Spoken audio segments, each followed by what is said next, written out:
മുണ്ടക്കൈ ചൂരൽമല ദുരന്തബാധിതർക്കുള്ള ടൗൺഷിപ്പിന് ഇന്ന് വൈകുന്നേരം മുഖ്യമന്ത്രി പിണറായി വിജയൻ തറക്കല്ലിടും. ദുരന്തബാധിതർക്കായുള്ള സർക്കാരിന്റെ വാഗ്ദാനങ്ങൾ ഓരോന്നായി പാലിക്കപ്പെടുകയാണ്.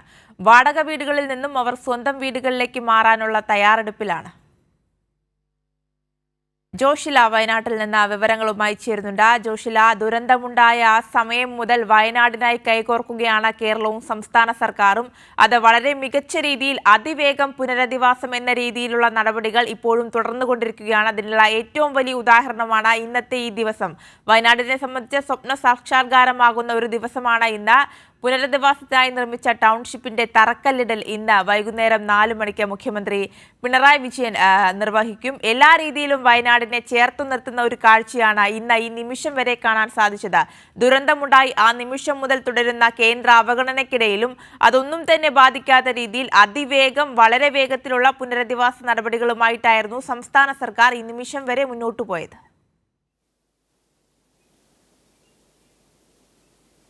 തീർച്ചയായും ആര്യ, സംസ്ഥാന സർക്കാർ ഇതുവരെ മുന്നോട്ട് പോയത് എത്രയും പെട്ടെന്ന് പുനരധിവാസം നടപ്പിലാക്കുക എന്നുള്ള ഒരു ലക്ഷ്യത്തോടു കൂടി തന്നെയാണ്. അതിന്റെ ആദ്യപടി എന്നുള്ള നിലയിൽ തറക്കല്ലിടലിലേക്ക് ഇന്ന് പോവുകയാണ്. എല്ലാ പ്രതിബന്ധങ്ങളെയും തട്ടിമാറ്റിക്കൊണ്ടാണ് സംസ്ഥാന സർക്കാർ ഈ ഒരു സംരംഭത്തിലേക്ക് എത്തുന്നത് എന്നുള്ളതാണ്. എൽസ്റ്റൺ എസ്റ്റേറ്റ് മുതൽ എസ്റ്റേറ്റ് ഉടമകൾ മുതൽ മറ്റുള്ള എല്ലാ ഭാഗങ്ങളിലും വലിയ പ്രതിസന്ധികളെ നേരിടാൻ സർക്കാരിന് നേരിടേണ്ടി വന്നു എന്നുള്ളതാണ്.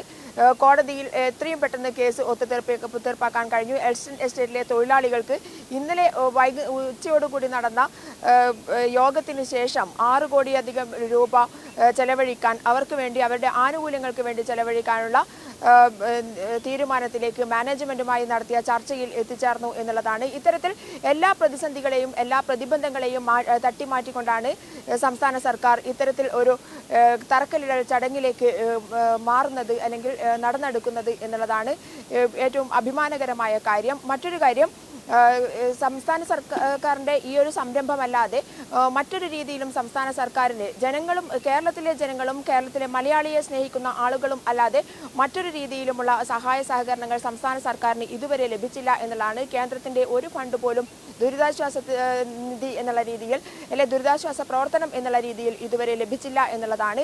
ലഭിച്ച സഹായമാകട്ടെ ആകെ വായ്പാ തുകയായി ലഭിക്കുകയായിരുന്നു. ഇത് തിരിച്ചടക്കണം എന്നുള്ള നിബന്ധനകളോടുകൂടിയാണ് കേന്ദ്ര സർക്കാർ അനുവദിച്ചത് എന്നുള്ളതാണ്.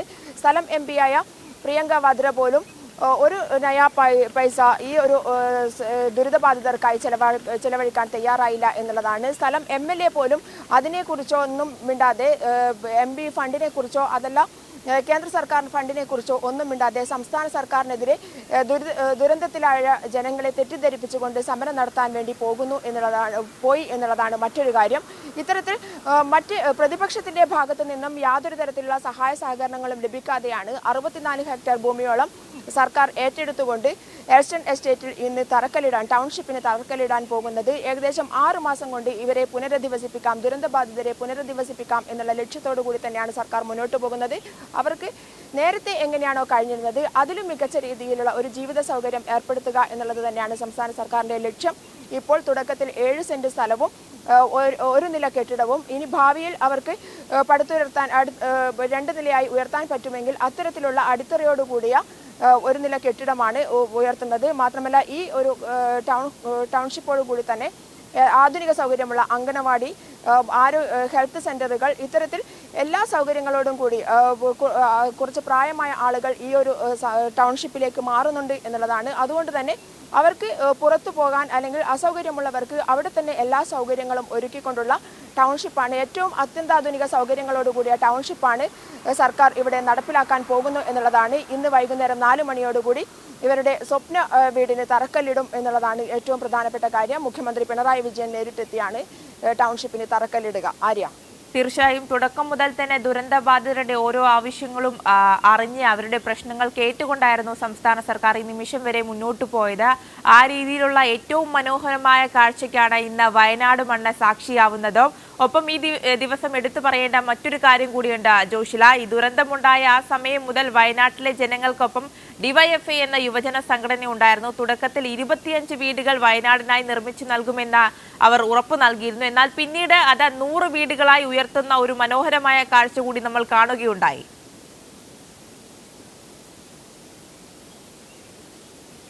തീർച്ചയായും ഡിവൈഎഫ്ഐ എന്ന സംഘടന അന്ന് മുതൽ ഇന്ന് വരെ ഒപ്പം നിന്നത് എങ്ങനെ എന്ന് വ്യക്തമാക്കുന്ന ഏറ്റവും പ്രധാനപ്പെട്ട കാര്യമാണ് 100 വീടുകൾ ദുരന്തബാധിതർക്കായി നൽകുന്നു എന്നുള്ളത് തന്നെ.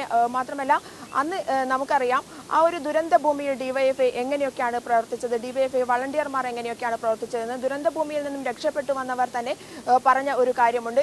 ആദ്യമായി മലയുടെ ഏറ്റവും മുകളിൽ ഈ പൊട്ടിയൊലിക്കുന്ന മലയുടെ ഉരുൾപൊട്ടലുണ്ടായ മലയുടെ ഏറ്റവും മുകളിലെത്തിയത് ഫ്രാൻസിസ് എന്ന് പറയുന്ന ഒരു ചെറുപ്പക്കാരനായിരുന്നു. അവരാണ് ഞങ്ങളെ ഇങ്ങോട്ടേക്ക് കൊണ്ടുവന്നത് എന്നുള്ളതാണ്. അവരില്ലായിരുന്നെങ്കിൽ ഞങ്ങൾക്ക് ഇന്ന് ജീവിച്ചിരിക്കില്ലായിരുന്നു എന്നുള്ളതാണ്. പിന്നീടാണ് ആളുകൾ അന്വേഷിച്ചത് ഈ ചെറുപ്പക്കാരൻ ആരാണ് എന്നുള്ളത്.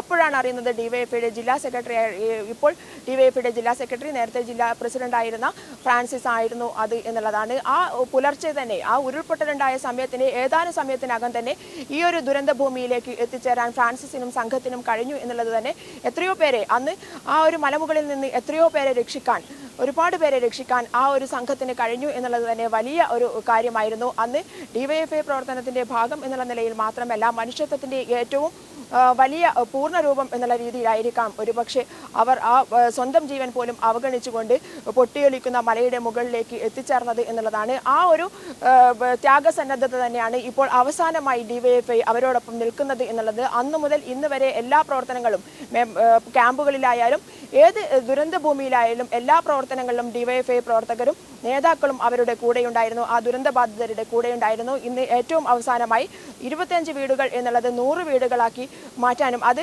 ഡിവൈഎഫ്ഐ നടത്തുന്നത് എങ്ങനെയാണ് എന്നുള്ളത് കൂടി നമ്മൾ ശ്രദ്ധിക്കേണ്ടതുണ്ട്. ആക്രി സാധനങ്ങൾ വിറ്റിട്ടും അതുപോലെ തന്നെ പായസ വിതരണം, ബിരിയാണി ചലഞ്ച്, ഇത്തരത്തിലുള്ള സാമൂഹിക സേവനങ്ങളുടെ നടത്തിക്കൊണ്ട് സമ്പാദിച്ച ധനസമാഹരണത്തിലൂടെയാണ് ഇത്തരത്തിൽ 100 വീടുകൾ നൽകുന്നത് എന്നുള്ള കാര്യം കൂടി, പ്രത്യേകത കൂടി ഇതിനുണ്ട് എന്നുള്ളതാണ്.